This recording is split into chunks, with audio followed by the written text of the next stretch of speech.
Alright, so it is a major step up on the inside from the Xperia Z flagship, and we'll get to that in a second. But on the outside, it is more of an incremental upgrade with some minor tweaks here and there and improvements to the design and the overall way it feels in the hand. So the whole actual outside of the Xperia Z1 is reinforced metal with this black plastic band on the inside, which is good because it's not the other way around.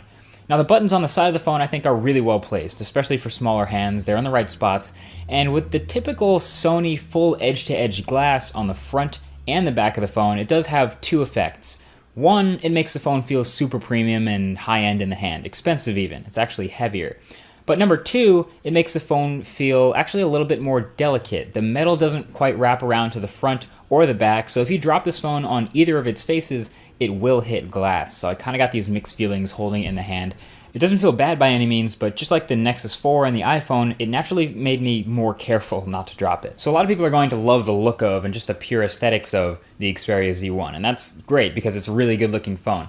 But to me, it still has the same problem as the original Xperia Z, where it doesn't really know if it wants to be a ruggedized device or not. It's a great looking device in the first place, but then you add the fact that it's IP58 certified. So that means it's dust proof, it's water resistant for up to 1 meter deep for up to 30 minutes. So in order to do that, it has to add a whole bunch of these different things where it needs to cover up all the different ports. It has to have almost no openings. The speaker has to be significantly worse. It has this permanent screen protector on that you cannot remove, and a whole bunch of other things that are all sealed up about the phone to make it IP58 certified, but does anyone really need that in a phone? And at the end of the day, it's glass on the front and the back, and it's not exactly the most rugged thing in the world. I feel like if this device was not IP58 certified, and if they didn't cover every single port with flaps, and if they didn't worry about the display being certified and had an open speaker and just had a much more traditional built device, it would be a lot more appealing to me. But all this stuff is no different than the Xperia Z, and neither is the power button that feels a little bit mushy, or the completely awful speaker on the bottom. All these are sacrifices that Sony's made to get this beautiful device to survive some rain or some mud, or being dropped in the shallow end of a pool or something like that. The worst of it is actually the SIM card tray. It's an absolute disaster to get the SIM card into the flexible plastic tray thing and then into the phone, and taking it out is even worse. So thankfully, most people will only have to do that one time. But there are also some nice subtle things that have changed on the good end, like the notification LED inside the earpiece is probably the prettiest on a phone next to the LG Optimus G. And you'd probably never know if no one told you, but there is a permanent screen protector on the glass that you'd probably never see if you weren't looking for it. And speaking of that display, it's a completely similar story to the Xperia Z. It's rocking a 5-inch 1920 by 1080 panel, which brings it to 441 pixels per inch. Super sharp, with bright, vibrant colors and relatively contrasty, pleasing images until you turn it off axis. That's where it falls apart. Because of the protector that they put on the display to help it pass that IP58 certification, the Xperia Z1 has some pretty poor viewing angles when it comes to color reproduction. You can see here, compared to the Moto X, that it starts getting weird at only about 30 degrees off axis, and by then it just looks totally washed out and you're missing all the color and contrast. As you know, the rest of the quirks about this phone, like the flaps that you have to open to charge it, and the glass front and back and the new design, they're all things that you can get used to after just a little bit of use, but this display was the one thing that I could never get over, because it's the one thing that you have to look at when you're using your phone, and a lot of people argue you'll never use the display off axis, but trying to show just one other person some movie or something on your phone, you'll have to deal with these incredibly poor viewing angles. Even when gaming, when you turn the phone a lot, you're going to have to deal with this. But there's another hardware feature that we can talk about that's gotten a lot of attention on the Z1, and that is the camera. And it's a pretty good one. Now, a lot of people automatically look at that 20 megapixels and assume, whoa, it must be in the top 5 smartphone cameras now.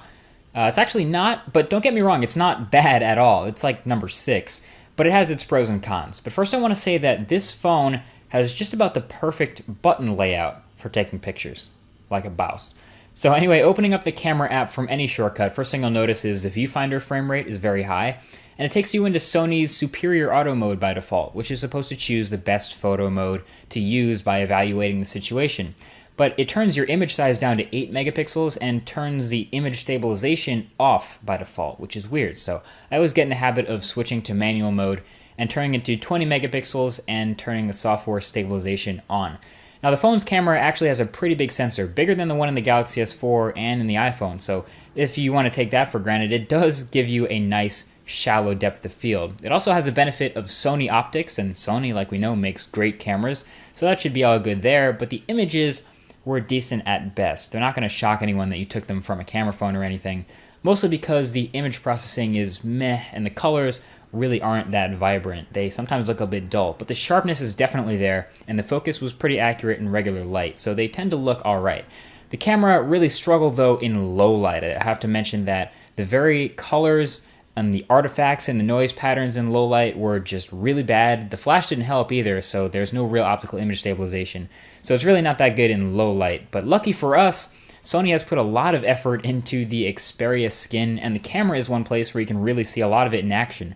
The manual mode has that exposure control dial, so you can choose how to meter the image manually, which is nice. And again, it's in that sweet spot with the awesome button layout. I really like shooting with it.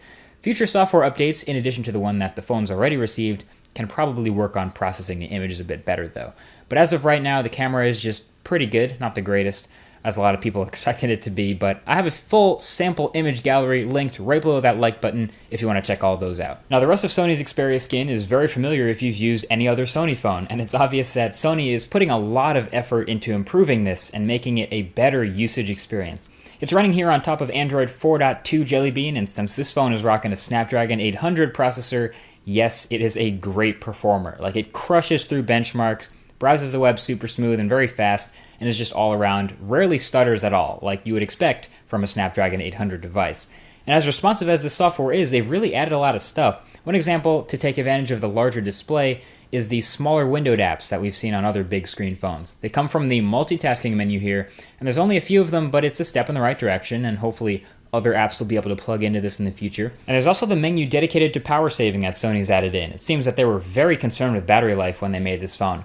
The Xperia Z1 has a sealed-in 3000 mAh battery already, so it lasted all day with regular to heavy use, but even more impressive was the standby time. It actually is one of the better standby times of any Android device I've used, so that's thanks to all the modes that automatically kick in when you're not using it for a while. And the rest of the using the phone is exactly as you would expect, really. I mean, I haven't found any app that it can't handle or any games that it can't run smoothly. It's overall a buttery experience. I'm just hoping Sony keeps their finger on the pulse here and updates this device to Android 4.4 when it comes out, because I think there's going to be some interesting Google experience stuff that skinned phone users are really going to like.